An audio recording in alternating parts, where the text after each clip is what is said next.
সড়ক পথ এবং রেলপথ, তিনটি পথেই আমরা বেশ কিছু বিকল্প ব্যবস্থা গ্রহণ করেছি। প্রত্যেকটা পথেই একটি স্বস্তির নিঃশ্বাস ফেলেছে যাত্রীরা। আমরা নিজের চোখে কোথায় কতটুকু ব্যবস্থাপনা সঠিক আছে দেখার চেষ্টা করছি।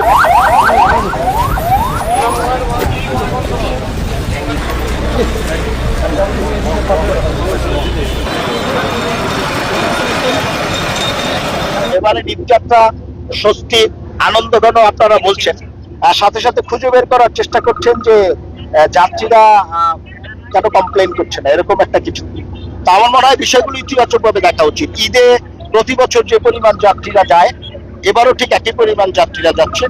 আমরা নৌপথ, সড়ক পথ এবং রেলপথ, তিনটি মাধ্যমে, তিনটি পথেই আমরা বেশ কিছু বিকল্প ব্যবস্থা গ্রহণ করেছি। যে ব্যবস্থাগুলো মাধ্যমে আমাদের মন্ত্রণালয়গুলোর কর্মকর্তা কর্মচারীরা সার্বক্ষণিক পরিশ্রম করার ফলে প্রত্যেকটা পথেই একটি স্বস্তির নিঃশ্বাস ফেলেছে যাত্রীরা। এবং এখন পর্যন্ত আমরা সাকসেসফুল হয়েছি। ফিরতি পথে আমরা আবার নতুন ভাবে আমরা আবার সার্বক্ষণিক মনিটরিং করব।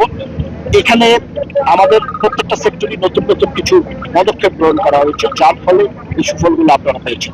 আমরা যদি আরো কিছু পরবর্তীতে আবার যখন ঈদ আসবে, আমরা আবারও নতুন কিছু পদক্ষেপ গ্রহণ করবো, যাতে ঈদে ঘরমুখ মানুষের যে যন্ত্রণার বিষয়টি, এই যন্ত্রণার বিষয়টি স্থায়ীভাবে নিরসন। যাত্রীদের সাথে কথা বলছি, খোঁজখবর নেওয়ার চেষ্টা করছি, নিজের চোখে দেখার চেষ্টা করছি। আপনার চোখে না, কোনো কর্মকর্তাদের চোখে।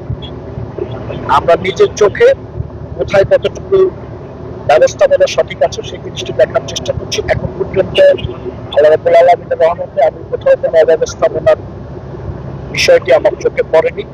আমাদের যতখানি সামর্থ্য আছে সবটুকু সামর্থ্য কাজে লাগিয়ে আমরা ঈদ যাত্রাকে নির্বিঘ্ন, আনন্দঘন এবং উৎসবমুখ করার জন্য চেষ্টা করছি, এবং এখন পর্যন্ত আমরা বলতে পারি যে আমরা সফল হচ্ছি।